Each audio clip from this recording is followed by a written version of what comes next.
What is your motivation? Well, Chuck, isn't that kind of an actory thing? What's my motivation? Well, isn't it enough that I'm already motivated, Chuck? Well, I think you might be confusing motivation with enthusiasm. See, enthusiasm happens when you're in the moment and you have something new and you're energized and you're excited about it. That's enthusiasm. Motivation is more about what's inside of you, what's driving you to do what it is you're trying to do, the short film or the viral video or the feature film that you're trying to do. Enthusiasm gets killed when things get hard, and it's going to be hard to try to raise maybe a little bit of money to do the project.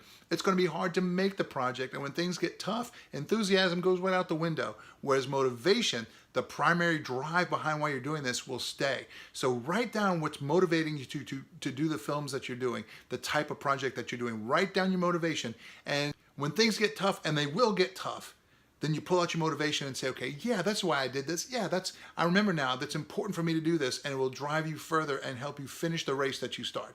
Gotta finish, guys. A lot of people start the race, very few people finish, and they finish when they know their motivation. All right? Now, if this has been helpful for you, awesome. Please let us know down in the comment section. Please comment that you liked it, didn't like it, and why. Also, you'll find a link to our mailing list. Please join our mailing list because we're going to be giving you free stuff.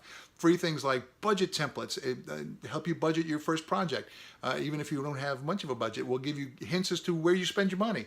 Also, things like free breakdown sheets and a business plan. So please sign up below, mailing list, also leave your comments. Thank you for watching, and we're so glad to share these things with you. See you in the future. Remember, if you want something done right, do it yourself.